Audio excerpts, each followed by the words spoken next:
The West Coast swing is now over. The PGA Tour moves to the East Coast, and we, of course, will move with them. Welcome into another edition of Catch Out with the Coaches. I am the coach. He is Travis Fulton, one of the great coaches in all of America. Trav, how are you doing this week, pal? I'm good, man. Look at I got dressed up for you. Got a golf shirt on, nice sweater, Florida swing. Welcome to Florida, everybody. It's 73 here in Northeast Florida. Humidity's kind of starting to build up a little bit. It's going to be great weather in Bradenton. I know you got snow on the ground. We're here to entertain you and help you with some good picks here as we get into Florida. Yeah, it's all about education and entertainment for us here at Catch Out with the Coaches. Of course, thanks to our incredible partners at Sports Pub Media. Follow us there. You can follow Travis on Twitter. You follow me on social media as well. Give us a 5-star review at Apple Podcasts. You can subscribe to our YouTube channel. Leave us a comment there. I promise you, you want to be a follower because in the next month to 2 months, we're going to be starting really cool contests for you, but you got to be a follower in order to participate. We'll get to our picks a little bit later in the show. We had a really good week last week at the Genesis. So before we look forward, as always here on the show, we have to look back. And Trav, congratulations to Max Homa. Yeah. Second PGA Tour win, beating Tony Finau yet again in a playoff on Sunday. Was it more, in your opinion, of Max Homa winning that particular golf tournament, or was it Tony Finau letting it slip away in extra holes? Well, I mean, let's face it, Max opened the door, right, on the last hole. And Max Homa played some beautiful golf. Really, gosh, you watch him on the weekend, it felt like he didn't even miss a shot. I mean, he was so darn accurate. He's done some really good work with Mark Blackburn, his coach, on his swing. I think he's really becoming a better ball striker. And, I mean, it was over, right? 72nd hole, 3.5-footer. He misses it. I'm thinking to myself, this is Tony Finau's week. Now, on the show, I put the money on BRYSON to win it, but I do a card as well, and I had Finau as well on a winning ticket. And once again, he fell up short, Coach. And I got to tell you, I mean, I'm one of those guys that's probably a little bit more critical with Tony. I know he's a fantastic player. I know he's won a lot more money than you and I put together on the golf course. I get all that, but situational golf with Tony Finau, that caliber of player, we're talking about wins now. We're talking about hitting the clutch shots. Missed the green on the 72nd hole with a wedge in his hand. Had the easy up and down there, really on 10. That's the spot you want to be. Pitching it up the hill with Homa in trouble, couldn't get it up and down, and then hooks it into the bunker on the second playoff hole. He had plenty of opportunities. I think Homa did win it, though. I mean, he played some great golf and really hung in there. Hit an incredible shot on 10. How about that shot? Well, that was amazing. Well, when he had that drive and the way that CBS shot it, it looked like he was absolutely stymied. The thing I loved about it is that Max Homa, when he was walking up to his ball, it was never, I can't believe that happened to me, or, I don't have a shot. He assessed the situation, pulled the right club. They had that great slow-mo shot of him hooding the club to get it up onto the green. Just anywhere on the green would have been amazing. But the fact that he put it below the hole and a very makeable putt, I thought was absolutely astounding. But for Finau, you have to get it up and down to a point where it's a tap-in birdie from where he was. And I love the fact that you use the word situational, because you can go out and shoot a 64, and he told Dottie Pepper, hey, I shot a 64. I've got to be happy with that to get into a playoff. No, Tony. Max Homa opened the door by missing that 3-footer on 18. Now you've got to walk through the door, and now we're seeing more and more and more. 3 straight top 2s, Trav. Yeah. Tony Finau has said. There's no question he's playing like a top 10 player right now. But when you look at the numbers, and in Golf Digest, Golf Chat, all these different places put out all the different numbers between his only win in Puerto Rico and Sunday, it's almost, I don't want to use the word embarrassing, but it's almost unbelievable how many guys have won, how many times they've won, between the fact that he's 37 top 10s is his last win. It's almost mathematically impossible, wouldn't you say? Well, I mean, the next person that's even close is Streelman and Fleetwood, I think at 16. I mean, think about that gap. He's at 37. The next closest is 16. Yeah, he is a top 10 player in the world. There's no question about it. I don't think it's just his putting. I get frustrated when I see it on Twitter. When he figures out how to putt, he'll win. That's not the case. Tony Finau is a better putter. I've been saying it on this show many times. I had him in a top 10 pick. We cashed out on that last week. But, it's when the heat is on and you've got to put it away. Your time is right now to keep the heat on. Don't short side yourself on the second playoff hole. Keep the heat on. he can't come up with that big putt, that big up and down, that big iron shot into the 72nd hole to birdie and put the tournament away as he did. He could have put it away before the playoff probably. So he just can't hit the big shot, Coach. That clutch aspect, I think the critique is fair. He's a wonderful person. I love his coach, Boyd Summerhays. But when it comes down to winning golf tournaments, man, it is tough to watch because it was right there for him to capture and he couldn't get it done. And, frankly, what changes? I don't know. It's going to happen. Is it going to happen? Because you got to hit the shot. He's got to go behind closed doors. And you just said it. I know I've said it. So many people on that have voices in the sport have said, well, he's such a nice guy. I think the fact that he's a nice guy hurts him. I've been very critical about LeBron James his entire career, that despite his success, he's never had that step on your throat and keep your foot there mentality like Kobe Bryant used to have, like Michael Jordan used to have. If Tony Finau had more Kobe Bryant and Michael Jordan in him, he would have won 15 times already on the PGA Tour. I just don't think that when he gets into a situation, and golf's so much different than a team sport, it's all about you. It's all about you figuring out how to get the job done. And I don't think you're being overly critical of him. When we're in these positions, we have to step up when it warrants it to be critical, because these players who are multimillionaires, who get all the praise when they play well, they're in a position they have to take the criticism when they don't play well. And now Tony Finau's in a very, very unique position, Trav, that he now has to go home and say to himself, am I happy with just being a cash register? And that's what he is. Because many people in this world would die to have his income, to be able to play the greatest golf course in the world and be able to finish top fives almost every time out. But at some point, is that what your legacy is going to be? Well, he made a lot of money.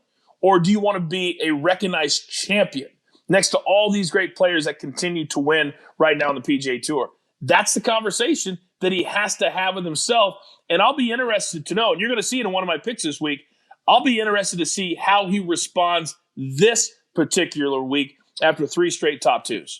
Probably a top 10. I mean, why wouldn't he? I mean, he just, he is playing exceptional golf. He really is. 64 on a Sunday. Give me a break on Riviera. I mean, that is some big league golf. You're not a bad putter if you're shooting 64 on a Sunday at Riviera. He was strokes gained putting second that day. Enough with that. It's not all his putting. It's situational golf. And until he says, look, enough is enough. I'm going to get the thing up and down. I'm going to make the big putt and not just kind of limp it down there and wipe it short right from 6.5 feet to win the golf tournament. At some point, there's got to be a little bit more energy and inspiration there and killer instinct. I don't know if it has anything to do with being a nice guy. Just the killer instinct to put it away is what we're all waiting for. Will it happen? I hope so, because if you follow me, you know I love Tony Finau. You love Tony Finau. Situationally, in playoffs, I always say this. If you hit first, you've got to play for the par and make the other person hit the good shot behind you. If the first person hits it, then you've got to make that mistake. But you can't do it the other way. And by the way, before we move on to this week, Max Homa, after the restart on Sunday morning, they had to finish like the 5 or 6 holes. He didn't have a single bogey on Sunday.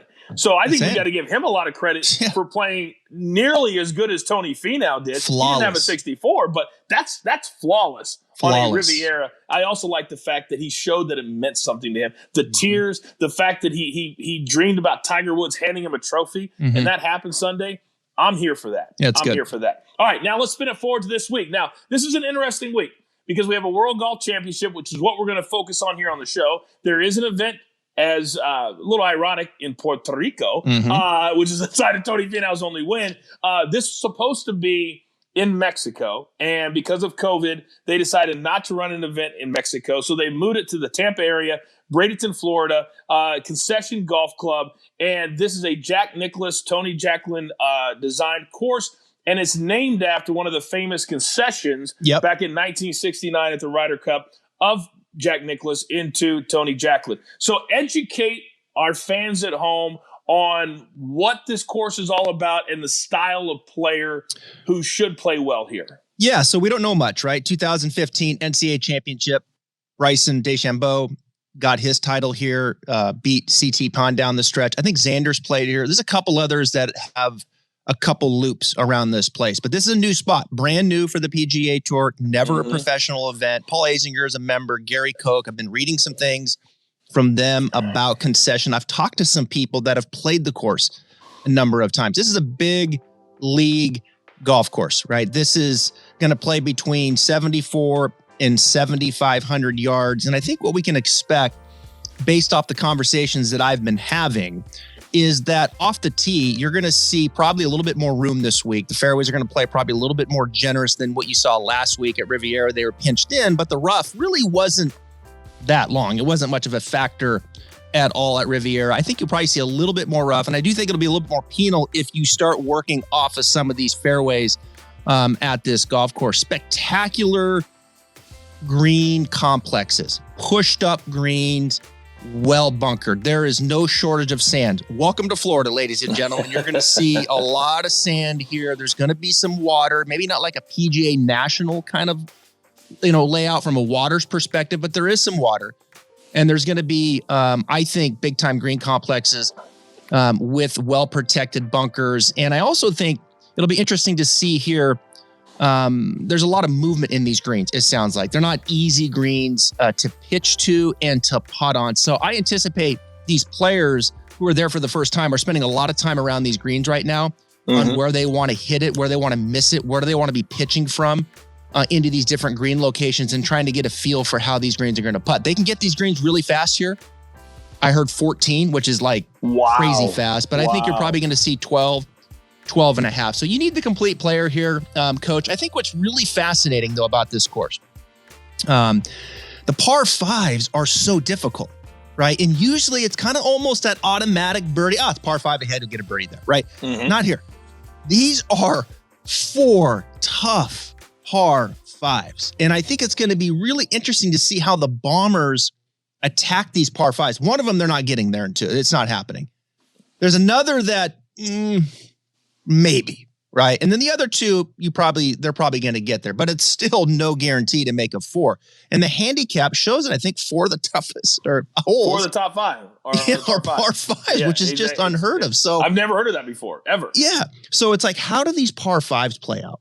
And I'm thinking, Coach, as I'm putting the model together, we'll get to it, is, distance is gonna play a factor here for sure, but there's gonna be a lot of wedges into these greens, right? So who can manage some of the wedges into these greens? I think you're gonna have to have a little bit of a short game. I think Bermuda putting surfaces certainly play out here in Florida. Who does well on that? And those are some of the factors that I'm taking into consideration. But I think we're going to continue to learn about this place as guys are on the grounds and talking about it in their practice rounds. I think that the one thing I hate the most about going from the West Coast to the East Coast is I'm not going to hear you say POA for a while. I want to throw in a quick little game of trivia for you. You mentioned that Bryson DeChambeau back in 2015 won the NCAA championship on this course, and then he went on to win the US Am in the same year. Can you name the 4 other guys that have achieved this in golf? Tiger's 1. Jack's 2. US Am. And the NCAA championship same year. Oh, same year. Same year. John Cook? Third one should be pretty easy. Who was a great college player. He won on the tour as a college player. I don't like these spot questions. Who is it? Phil Mickelson won. Mickelson. Mickelson. And then the fourth one, we could be here all day. Ryan Moore won the NCAA championship and the US Am in the same year. Those are the only other 4 guys other than Bryson to win those in the same year. Now, since the COVID restart, by the way, can you name the 4 players that have won multiple times, 5 players that have won multiple times since the COVID restart? I figured it'd be a nice little question today, since this is a World Golf Championship and not a normal PGA Tour event. DJ. I found this in. DJ is 1. Since the COVID restart. There's been 5 players that have won multiple times on the PGA Tour. DJ is 1. All right, let's think. JT? JT is not 1. No, JT has not won. No, he has not won twice. This is multiple times. Okay. Multiple times. DJ has won. Koepka's won once. Correct. He's won once, but not twice. Not twice. Twice. Berger's won twice. That's exactly right. Berger Daniel Berger he won won the first twice. event over. Yep. The first event coming out of Kova. Who did he beat in a playoff? Oh, Morikawa's won twice. Boom. Morikawa's won twice. Yes. He won the Workday, and this is a Workday event as well. See how I'm bringing this all together? Yeah. See what I'm doing here? Yeah. So Morikawa has won twice. He won. I don't think he's made a putt since, though. No, he hasn't made a putt since the PGA Championship, but he did win a major. He did win a major, and he won the Workday event at.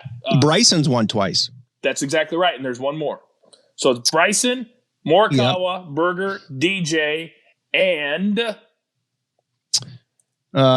he made a 65-foot. John Rahm's won twice. There you go. There you go. There you go. You got them all. You didn't have to have that many hints. So when you think about those little nuggets that we just talked about, the fact that Tony Finau cannot win a golf tournament when see how crazy these numbers are? Yeah. These are crazy when it comes to him. It really is. All right, our preview is over. I mean, it's crazy. I almost feel bad for him until he cashes for $700,000 3 weeks in a row. Oh, yeah. And then I don't feel bad for him anymore. All right, it's that time of the week. Cody, throw up our rules for our little game we like to play. Last week, we gave you 3 of our 4 head-to-heads cashed. We gave you a top 20 cash. We gave you a top 10 cash. What else do you want from our show? $100. We divide it up 2 head-to-head matchups. We do a top 20. We do a winner, and we do a wild card. It can be anything on the board. Your first head-to-head, give it to me. All right, Cody, who do you got there? My first one, Brooks Koepka plus 100 over Webb Simpson. Brooks Koepka's getting he's getting disrespected. Complete disrespect. Couldn't believe this number. I could not believe this number. I couldn't believe his win odds. I mean, what's going on? Koepka, I mean, do we have to go back to the Waste Management Phoenix Open where he's, 400 in the last 5 holes to win? The Genesis, yes, he finished 38th, but he had neck issues. You could clearly see he was having a hard time swinging the golf club. Hopefully he's worked that out. He's clearly healthy with the knee. Webb is not playing good golf. I do like Webb at this place. As I go back to the model and you look at how this is going to play out, I can see Webb kind of getting some things going here. But Webb hasn't showed great form by any stretch in the mean. And I think Brooks has. Brooks is healthy. I think Brooks is starting to find his approach game again, which is good news. We know he has the length, but I think the biggest thing Brooks needed to get back to, Coach, was his old putting style. Brooks does something that's very interesting. He sets the ball. He did this for years when he was winning the major championships. He sets the ball kind of out towards the toe a little bit. And then he has a little bit of a loop in his stroke, and then he catches it back into the center of the putter face. He putted like that for a long time. And he switched coaches. And I think he tried to get more conventional, where he would set it more in the center of the putter face and then return it. And now it looks like he's kind of back to what he used to do. And the numbers are starting to bear out. Strokes gain positive in 4 of the last 5. He wasn't last week. He just barely lost a little bit. But Waste Management, he certainly putted good. He certainly hit the ball good. And when you hear Brooks talk, you can hear the confidence is there. Like, his game is in good shape. I think this is a good spot for him. That Brooks putts very well on Bermuda. We're not talking POA here. We're talking Bermuda. So this is a good surface for him. This is easy money, guys. Koepka plus 100 over Webb. Give it to me at $25. I need to ask you a quick question, though, because as a top coach, I want to know, when you see somebody like a Brooks who's winning at a top level, and golfers are notorious for this. We're always tinkering, always trying to make things better. When you're on such a hot streak, why in the world do some of these players change putting strokes, change irons, change this, change that, right in the middle of something that's going so great? I don't know if it was quite that cut and dry with Brooks, but it has been, right? We saw Justin Rose, switch everything, and it didn't work out. Yeah. Disaster. But, I think with Brooks, this has been a little bit of a long time coming. It's been a while since Brooks's win, right? That we saw at Waste Management. And he was working through injury, which was certainly plaguing him. So don't know if it's quite as cut and dry with Brooks. I didn't like him. He obviously had a lot of success with his previous manufacturer, and now he's with some new equipment, and he's breaking them in half when he's not playing good and those kinds of things. But I think guys just get, money talks for sure. Yeah, no doubt. I think guys get bored. And I think when things aren't going the right way mentally, they have to make a change, whether it's equipment, whether it's a coach, and mentally for them to protect their ego. It's not their fault, right? Like they have to move on and kind of keep going. So sometimes the changes come in the way of personnel. Sometimes the changes come in the way of equipment. Financially, though, it certainly factors in, but I think just kind of they're exposed to so much also that plays into it as well. So it's interesting, and I think it'll just continue to go that way. All right. Well, speaking of tinkering, my first head-to-head matchup is our guy BRYSON DeChambeau, -105 over Tony Finau. Now, I am completely aware that Tony Finau has 3 straight top 2 finishes. However, one was in Saudi Arabia. One was last week that was complete heartbreak. And I refuse to believe, Trav, that Tony Finau is a robot. And I do think he's got feelings. And I do think he watches TV. And I do think he listens to award-winning podcasts like this one. And it's starting to bother him. And now you go through all that energy, all that emotion to get to the finish line at Riviera just to come up short. Now, you got to hop on a jet, although it's a private one. You got to fly all the way to the East Coast to a course that you do not know and re-pick yourself up. There's going to be a limited number of fans out there, no general admission tickets, but some members and invited guests. So you got to pick yourself up. So I don't think Tony Finau is going to have the energy to combat a BRYSON who's won on this course before. And he also missed the cut last week, so he got to go a little bit early, get fresh, get reacquainted with the course. All this leans to a BRYSON play, and all I got to do is lay 5 cents. Give me $35 on BRYSON all day. That's a fair position, but like I said, Tony's he's playing some terrific golf. Bryson's gonna be up against it. You could see some rust on BRYSON Thursday for sure. He was pretty rusty through the bag. He picked it up late on Friday. You could start to see him make some birdies. So he's going back to a place he knows. I think those two will battle it out though for sure. As good as Tony is playing, but I think Bryson's a good play also at Concession. All right, what's your second head-to-head matchup, sir? Well, there's been a sighting. No! There's been a sighting. He's back. After 2 weeks off, SUNG-JAE buys a house, and my boy just disappears. Like, SUNG-JAE, where'd you go, dude? He's like, I've got a bedroom now that's actually there every week. Is back on the PGA Tour, and we'll be playing the next 35 events, probably in a row, starting this week. He is so healthy, he might run up and down the fairways. He is so fired up right now, and he's going to go against Collin Morikawa. Let me tell you something. Collin Morikawa is a scary, scary person to bet and go up against because he's becoming kind of that JT-ish, where when he putts well, he wins. Like, you know what I'm saying? Like, the guy can win. We know that. He's not afraid 100%. To win. He has win equity. But I got to tell you, man, -6.7 last week, watching him with that cross-handed grip. I hate to see that. I hate to see it at such a young age. I think it is the right move, though. I think he needed to do something. But my goodness, does he have a ways to go? And he's such an elite ball striker. He is the best ball striker in the world. I believe that. Collin Morikawa is. I think he's the best ball striker in the world. The stats would be right there to bear it out. But you've got to putt on these big boy golf courses in this field. SUNG-JAE's back. I mean, he's been basically taking a nap for 2 straight weeks in his new house. I mean, he's going to come back. He loves Bermuda. He loves Florida. And he's going to come back with a big old cheesy smile. And he's going to beat Collin Morikawa. $25 -125.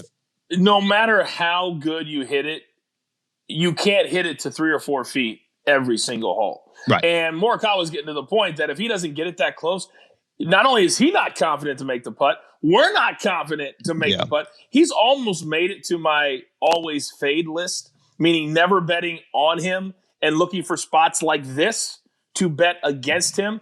Because when he's standing over a putt, I have no idea if it's going in. And for a top player, a major champion, a young cat, the nerves can't be gone by already. They can't be shot already, can they? No, they're not. It's not nerves. No, it's not. So nerves. What is it? So is it technique? It's technique. Okay. It's all technique that runs mental, and then you lose your confidence. And, like when guys start at that level, when they start the ball offline, right? Like that is, you've got to start the ball online at that level. If I'm looking here and I'm hitting it there, and then it just starts to bubble up. And, I don't know. There's a huge question mark with the flat stick. But if he comes out and gains 2 strokes with his putter, the dude is going to be there in the final group. Like that's the bottom line. He is number 1 strokes gain approach. He's going to wear you out with his ball striking. Good wedge play. If he putts, I'm in trouble, and the field's in trouble. But but from what I've been seeing, it's just like now you're going to a new venue. You don't know anything about it. Tough green complexes. I don't know. Like I think you're spot on. And here's a spot to also educate our audience, because we try to educate as much as possible. Don't bet on Collin Morikawa on individual round by round bets, because to Travis's point, he can come out and knock out a 65 on any given day. Oh yeah. But over the course of 4 rounds, right now, the tournament matchups are what we're giving you. Over the course of 4 rounds, he's not doing that right now. No. And that's the bet. So don't do a Friday bet on Morikawa and go, what happened? Travis told me. No. Tournament matchups, period. Okay, my second tournament matchup this week looks like this. Cameron Smith, he has been sneaky, not good, sneaky great the last 3 to 4 months. Second at the Masters. Last week, he was on TV the entire time because he's sneaking up the leaderboard. He's not a big look-at-me type of guy, so we forget about him all the time. But his numbers are incredible. Yeah. When I saw this number, minus 118, over a guy that's very well-known, and this is what happens in Vegas. They see a well-known name against a name that's not so well-known, and they go, oh, that's got to be close to even. That's got to be close to, only leaving or dropping 18 cents on a bet. This is not an even matchup this week. I'm taking Cameron Smith, and this might be over, Trav, by Friday, because Tommy Fleetwood has not played well. The last time we saw him was Saudi Arabia. Played okay there, but in recent memory, his form is way off, and this is almost too good to be true. Yeah. God, where's Fleetwood, right? Justin Rose kind of disappeared, although he played pretty well in Saudi Arabia. Those are 2 names that I think about that have just kind of, all of a sudden have suppressed down guys that we're used to seeing. So it'll be cool to see Fleetwood. We're just on this golf course in a World Golf Championship, but Cameron Smith was impressive. Like he was impressive in Riviera. I mean, he's and he gets it going, man. He really goes. He's a top shelf player when his systems are going. That's absolutely right. There's some great numbers this week. And this is why I love World Golf Championships, because the numbers are more in line with what I want to spend on a big-time player. All right, up next, we're going to go to our top 20 top 20 pick. Trav, who do you got? Top 20 pick? Well, let's stay here with my boy, Brooks Koepka. Look, I've been listening to Brooks a lot, just to kind of build off of what I was talking about earlier in the show. And I hear him, Brooks is always confident and that jock, and right, he's going to kind of give you the too cool for school sometime. But I think there's a lot of confidence building with Brooks Koepka right now. And I think he could be the kind of guy that uses, he's like all of a sudden not in that discussion with some of these top shelf players as much either, right? Like a Dustin Johnson, like a John Rahm, and deservedly so, because the play hadn't been there. But now he's won Waste Management Phoenix Open. I saw these odds come out and I'm like, really? Like I felt like this was a little bit of a slap in the face here for Brooks Koepka, right? Top shelf player who has the modern game and can go in all phases of the game. I've been really encouraged by what I've seen with the putter. I think that was a good move for him to go back. And I've been really encouraged to see the swing start to kind of evolve here a little bit. I think he's starting to get his ball striking and his timing down, where he likes to hit that little fade. And it was really on display at Waste Management. And we know what he can do when he gets it going, right? This is a guy that can put you away. He is a world-class player. He's got major championships. The confidence is back. The putting's back. He's healthy. Let's get this neck thing worked out. And I think a top 20 is right in line here for Koepka. These guys are amazing, and we know the physios are incredible. A guy could withdraw sometimes, and then he's teeing it up again on Thursday. By the way, Brooks played at Florida State, so for anybody wondering if he can play well in Florida, he knows all about No, he loves Florida he weather. loves it. Loves it. Absolutely loves it. All right, my top 20 pick, and this also seems like a lock to me. Daniel Berger. We've already talked about him. He's won 2 times since COVID. He won at Pebble Beach, was phenomenal. Here's a stat that will blow your mind. If he continues this streak, he has a chance to tie only Tiger Woods, who's done this twice. 26 straight consecutive. Those are 2 similar words. Rounds of par or better. It's the longest streak on tour by far. And this dude, no matter where he shows up, so that is essentially 6 plus tournaments since he's had an over par round. That's astounding. Wow. That's amazing. And when you go to a course like this, Trav, that I don't know what the score is going to be. I really, really don't. But I would assume, with the par 5s being so difficult, that we're not going to see a super low tournament week, maybe in the 9, 10, 11 under. So if I got a player like Berger who plays hard golf courses really, really well, and I only got to lay 10 cents for a top 20 pick, I'll take that all day. Berger top 20. Yeah, he seems like he's improved since going to Cameron McCormick, who also works with Jordan Spieth. And, I talked to Jeff Leishman. He'll be on the podcast tomorrow, Stripe Show podcast. And Leishman coached Berger for many years. And then he went to Cameron McCormick. And I think Cameron's done a good job with them. He looked very confident at AT&T. This is not the same field as the AT&T Pebble Beach. But it feels like the next step, doesn't it, for Berger? Like, this is the next step for him, like to clip one of these off if he can. But I'll tell you what stood out for me, Coach, was just how damn confident he looked. Like, he just looked like he was the man walking around out there on Sunday. Like, I expect to win this thing. Him and FINAU need to go to lunch or something and kind of get anyway. All right, up next, we've got our winners for the week. And these numbers are not, Cody did not type them in incorrectly. Yeah. At the World Golf Championships, you get better numbers because there's only 72 players in this field. Who do you like? Well, don't let a miscut shy you away from a world-class player, because Justin Thomas, we know, is a world-class player. 13 times he's won. 1,800 plus 1,800. That's pretty good odds for a player like JT. So we're going to put 15 on him. Now, I think you have to understand with JT, he lost his grandfather a couple weeks ago. They were very close. You could see it there at Waste Management. Playing with a heavy heart, goes into last week, didn't play good at Riviera at all. It was a mess. Wasn't even JT-like. So now we're coming back to Florida, and I think JT here regroups. When I did put this whole model together, I kind of weighted out things last 24 rounds, and I put a little bit of emphasis on the big par 3s, 200 to 225. I put an emphasis on approach wedge game, like 100 to 125. Put an emphasis on par 4 scoring, some things that I felt like you could kind of splice out a little bit and just kind of see how the numbers would rank. Last 24 rounds, Justin Thomas is first in a lot of these categories. All right. So you take last week out and you just say, look, let's get JT back focused. JT is the best when it comes to strokes gained par 4 average in this field last 24 rounds. He's the best in par 3s over 200 yards. He is... Let's see what else. He is a number 1 in strokes gain approach, right there with Morikawa. He's an exceptional wedge player as well. And that's what put it over the top for me. How many times have we seen Justin Thomas hit these little soft wedges in there, right? Mm-hmm. So I can kind of see, look, overpower it when you can, but then we need that wedge game too. I think you're going to see this approach wedge play in here more this week, even though it is a big ballpark. Couple of the shorter par 4s. It just... all these things add up. JT is so good at a good putting week. I could see JT clipping off number 14 here. I respect you and your golf knowledge maybe as much as anybody in my life, maybe in my professional life, which is a lot of people. But I absolutely hate this pick. And I'm going to tell you why. Okay. I actually had a matchup pick that I was going to go with of Cantlay minus 125 over JT.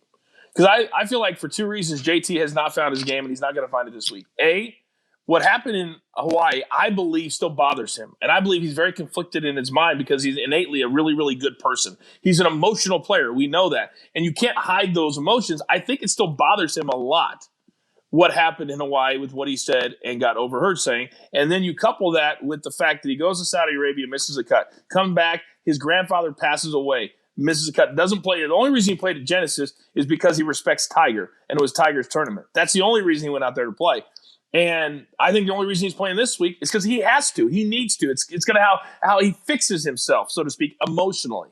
But to pick him as a winner, I couldn't do that, even though he certainly has the talent to do it. And if he did it, I would pat you on the back and say, good on you. I just don't think he's back to the point. I would probably wait another week or two to pick JT. But he's never a bad pick. At plus 18, at plus 1,800, it was like, value. Man, like you're never going to get that with JT. Again. You'll never see that again this year. He missed the cut. He missed the cut. Let's see, last year at the Travelers, played awful. Comes back the next week. It was a tournament called the Workday. Maybe you've heard of it. He finished second there and then won WGC St. Jude right after that. So he dropped the putt of the year. He bounces back. He bounces back. This is what JT does. He kind of goes away a couple weeks and he comes back and he's right there in the final group. And this golf course, I'm telling you right now, is perfect for him. Nobody validates their picks better than you do. Nobody. All right, my winner, to me, this was obvious. My pick was obvious. There's only one player in this entire field that has won here before, and it's this man, Bryson DeChambeau. You give me plus 2,000 with Bryson? Are you kidding me? His odds should be below JT, most definitely. And I don't know what Vegas is doing, whether it's the fact that he missed the cut at Riviera, whatever the case might be. I'll take this plus 2,000 and the value. However, we tell our fans all the time, when you're picking a winner, just like in my real life, I maybe bet maybe 10% of my normal bet, maybe less than that. So probably 5%. So that's what I'm doing this week. $5. If I hit this, you won't be able to catch me for the rest of the year. Bryson to win the Workday Championship. Yeah, I like it too. I mean, he just looked a little rusty. If he would have made the cut, I think he would have ran up the leaderboard last week some. But he couldn't battle back. He ended up 2 over. But his Thursday round, he just was. You could see the rust. Yeah. I won a round by round bet. Normally, I never bet round by rounds on Thursday, but there was too good a value not to last week. All right, our final pick this week, a wild card. It can be anything on the board. Who do you like for your wild card? Well, this will round out 5 for 5 this week. TYRRELL Hatton plus 190, $20. In the top 10, that's what we did. We've been kind of hitting these top 10s here on this show. And I'm going to go with TYRRELL Hatton, who's going to be coming over from Europe. We haven't seen Hatton in the States since back in November when he was 23rd at the RSM. I've been watching this guy a lot. When I worked at Golf Channel, I actually interviewed him a couple of times after he won a couple events in Europe. And what hit us at the time there in 2017 and 18 was that he was one of the best putters in the world. Like the guy it was almost like Spieth-like. I mean, it was just crazy good putting. And his ball striking was okay. And over the years, you've seen him become, I think, a better ball striker, right? And I think he's now that complete player. Obviously, he's the 5th ranked player in the world, Coach. He's the 5th. It's amazing. Think about that. TYRRELL Hatton is the 5th ranked player in the world.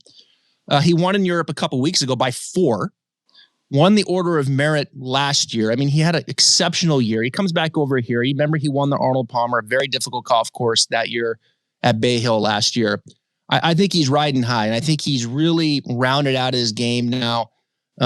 He's a fabulous iron player. He's a great putter, and I think he's a little bit understated off the tee. I think he can get it done. He's kind of sneaky long out there, and we know he's not afraid. This dude's a competitor. I mean, he will burn a hole. I mean, listen to me here.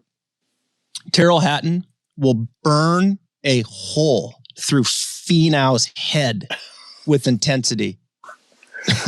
And that's maybe they need to have lunch together. Maybe they need to have lunch together. Because that's the kind of spirit and fight you need is TYRRELL Hatton right there. And that's the kind of stuff that you do to win. Now, he's only got one win like FINAU on the PGA Tour. The next step, like a BERGER, is this kind of venue, right? Great field. Let's see, take the next step. He can win. I just need him. If he finishes 9th, that's fine with me too. But I like TYRRELL Hatton a lot to continue to play well. He's easily one of my top 3 follows in golf. There's nobody more entertaining. I wish that golfers would agree to be mic'd up the entire round. I think that would be an incredible package to edit afterwards. He still has the funniest thing ever when his girlfriend was going to the bathroom in a porta potty. It's still so funny. And he hits a shot. He gets mad at a noise and realizes it's his girlfriend that just slammed the door of the porta. It's still the funniest thing. One of the funniest things I've ever seen. All right. Finally, my top 10. If I'm so confident with my winning pick, why wouldn't I pick this guy at plus money for a top 10?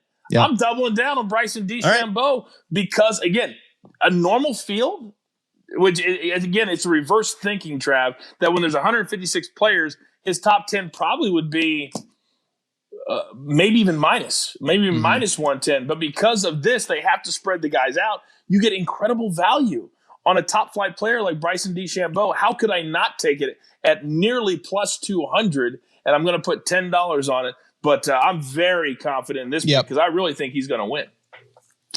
I think it's a good pick. Bryson, he's always fascinating, right? What are we going to see with Bryson DeChambeau? This golf course, it's how is it going to completely play out? We're kind of throwing darts here a little bit in the dark to some degree because we don't have any, course history. So I'm really fascinated by the par fives, Coach, how they're going to play. Can they overpower half of them, 3 of them? And then these par threes. I think these par threes are going to have a lot to say. These are some tough, long par threes as well. I'm an idiot too, by the way, because I made a statement earlier in the show because I was just getting ready to tell people, kind of educate them on how to bet this week. I said that our head-to-head matchups that mine could be over by Friday. It's impossible for it to be over by Friday because there is no cut this week. I mean, you're pretty good, but you're not that good. Yeah, right.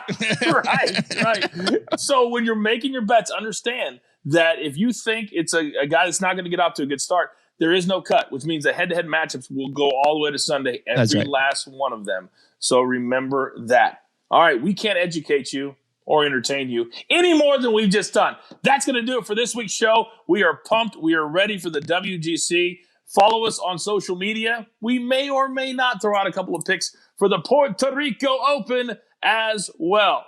For Travis Fulton, for our man Cody Merrow, our incredible partners at Sports Pub. We love them so much. I am the coaches. Remember, I am the coach. Remember, this is the only place every single week for you to cash out with the coaches. Good luck. See you.